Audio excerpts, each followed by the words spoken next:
We are continuing with the various ways of expressing concentration, and the next one, I think this is the fifth one, it's mole fraction. So we'll not just discuss what mole fraction is, we'll also be discussing this example problem given in your textbook.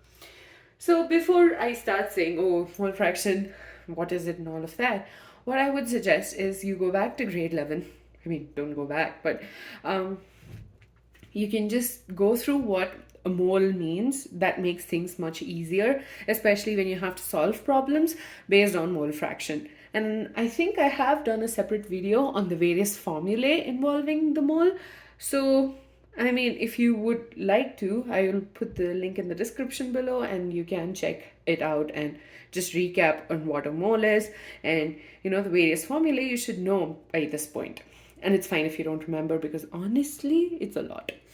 So, mole fraction. Mole fraction is the ratio of number of moles of one component to the total number of moles present in the solution. Now, again, we're going to be talking about it in terms of A and B. Let's assume we have a solution which consists of two components, A and B. Okay, now the number of moles of A equals to Na, and the number of moles of B equals to Nb. Now, the mole fraction is denoted by the letter X. Okay, so the mole fraction of A equals to the number of moles of A, that is Na, divided by the total number of moles in the solution, which is Na plus Nb. Okay, and similarly, Xb, that is the number of moles of B, is equal to Nb by Na plus Nb. Now from this, we get another important relation of Xa, the mole fraction of A, plus mole fraction of B equals to 1. And the reason we say that is because, so Na by Na plus Nb plus Nb by Na plus Nb equals to Na plus Nb by Na plus Np, which is equal to 1, and that's how we get this relation. So the mole fraction is the ratio of number of moles of one component to the total number of moles present in that particular solution. And remember, mole fraction does not have a unit. It's unitless because basically our units are going to get cancelled over here. And so mole fraction does not have units and it is denoted by the letter X.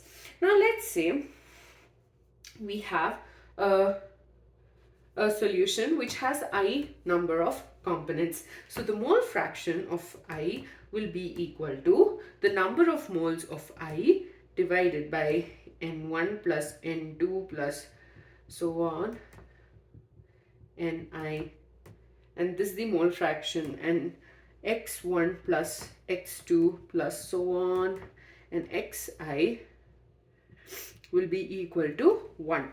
So that's the mole fraction.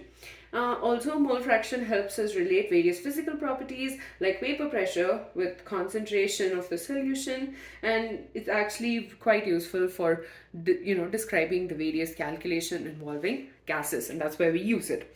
So I'm going to write the formula in words. So mole fraction of a component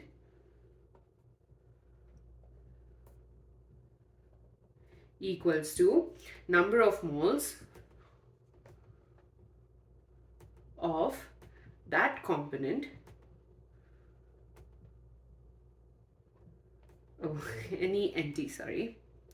divided by the total number of moles in the solution. With that, we're done with mole fraction. Pretty straightforward. Ratio of number of moles, and if you find it difficult to remember the formula like this, this formula. I would suggest for all the things, in fact, for all the things that we've studied till now, if you want to, you can remember this version of the formula because it seems a little more easy to remember and you can do it on your own. No doubts about it. So the mole fraction is the ratio of number of moles of one component to the total number of moles present in the solution. Now let's look at the example problem. But before you look at this problem, I would suggest going and recap, just remembering what you learned last year, because this has something to do, it is quite related. So it doesn't hurt to just recap that on that, and it'll make things much easier for you to solve this problem. So we've been asked to calculate the mole fraction of ethylene glycol in a solution containing 20% of ethylene glycol by mass. So we've been given the mass by volume percentage rather, and we've been asked to calculate the mole fraction of ethylene glycol in that particular solution. So what we are going to do first is we are going to assume that the total weight, okay, so we are doing it by weight. So the total weight of the solution is 100 grams. So total weight of solution equals to 100 grams. And it doesn't matter if you want, you can do 200. You just need to make sure the ratio is right. Okay. So solution, so obviously in this solution, since it has 100 grams of, the total weight is 100 grams and we have 20% of ethylene glycol by mass, which means the mass or the weight of ethylene glycol is equal to 20 grams. Okay, now what we're going to do next is, okay, we need to find the mole fraction. Mole fractions formula is this one, it's given here. Okay, now think about what we need for this. We need to know the number of moles. Okay, so the number of moles, how do we calculate it? If you remember last year, I hope you do. So mass by molar mass gives us the number of moles. Okay, we know the mass of ethylene glycol, that's 20 grams. Next, let's calculate the molar mass. So molar mass of ethylene glycol equals to, now its formula is C2H6O2, which means 12 into 2 plus 6 into 1 plus 16 into 2. At this point, I hope you remember the basic the masses of various elements as well, because it's quite important. So from that we get the molar mass of ethylene glycol is 62 grams per mole. So we get that, right? Now from this we can calculate the number of moles of ethylene glycol. So number of moles of ethylene glycol will be equal to the mass by the molar mass, which is this by this, right? So 20 grams by 62 grams per mole. Now remember, the units are quite important because that gives us an idea about what our unit is going to be in the end. So gram and gram gets cancelled. We are left with mole, and when you simplify this, we get 0.322 mole. Now our solution, okay, it consists of two components. One of them is ethylene glycol that we've talked about till now. The other one is going to be water, right? So the weight of water equals to, it's already been given. If the total weight of the solution is 100 grams, weight of ethylene glycol is 20 grams, then the weight of water is obviously going to be 80 grams. Basically, we are subtracting 20 from 100. That gives us the weight of water. The next is molar mass.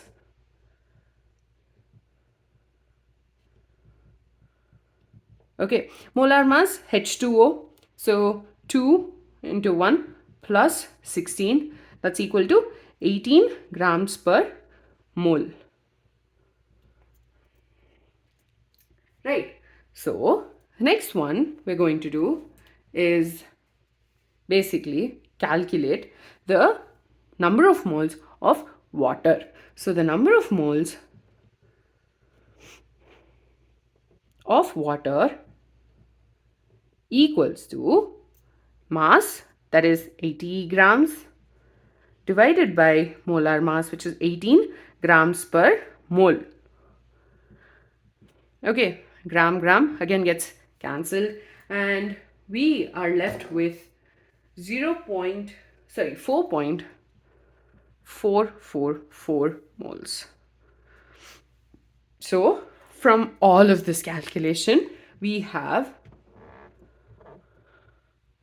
NH2O, which is 4.444 moles, and NC2H6O2, which is equal to 0.322 moles. Right, now from this we can easily calculate the mole fraction. So we need to find the mole fraction of ethylene glycol. So I'm just going to denote it as XC2H6O2. That's equal to the mole fraction, number of moles of C2H6O2 divided by number of moles of water plus number of moles of ethylene glycol. So I'm substituting it in the equation. So 0.322 mole divided by 4.444 plus 0.322 moles.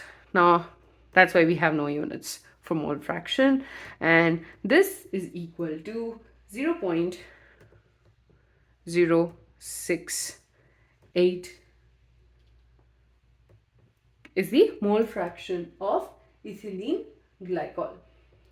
Now the next one you can go on to calculate the mole fraction of water as well, and there are two ways to do it. Either honestly I would pick this, either you can just subtract this value from 1, and or you can do the whole process again, but I'm just going to do the subtraction because it's easy, let's face it. So from the previous things over here, we know that XC2H6O2 plus X of H2O equals to 1. So X of H2O will be equal to 1 minus C2H6O2,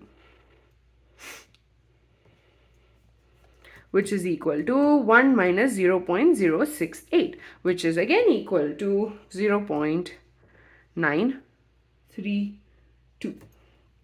So either you can substitute it in this formula and then divide stuff, or honestly, trust me, this is just easier. You just have to subtract. Personally, I always preferred subtraction over division. That too, it's only decimal points. Okay, so what we did over here, or rather, what was given to us was that we have a solution which has ethylene glycol containing 20% by mass, which means we've been given the mass percentage. So from that we could figure out the total weight of the solution. It's again our wish.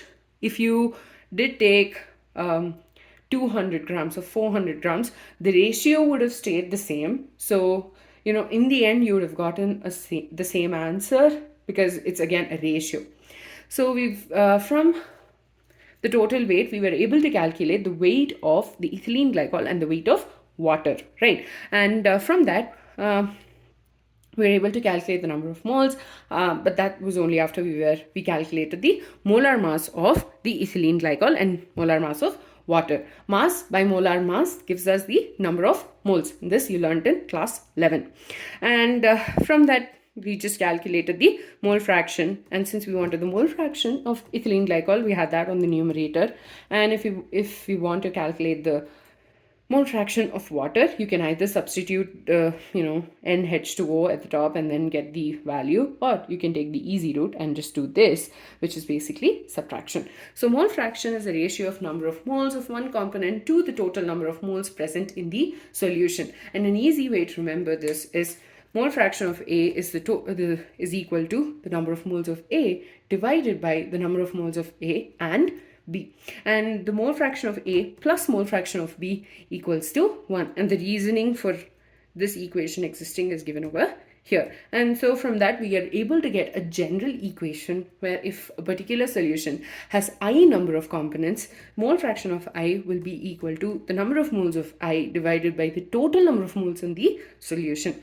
And the mole fraction of each of these components till I will be equal to, when they are totaled, we get 1. So that we're done with mole fraction. In the next video we will be continuing with this, and we'll be talking about, continuing with ways of expressing concentration, and we'll be talking about molarity. Even now, I would like to just remind you that, look at the previous year's basic idea behind mole concept, and that makes things much easier for you right now. Just have a basic idea. There are videos that I've put for this, whichever works, and there's a separate video just for formulae, so do check that out and just recap all of that so that doing such questions is much easier.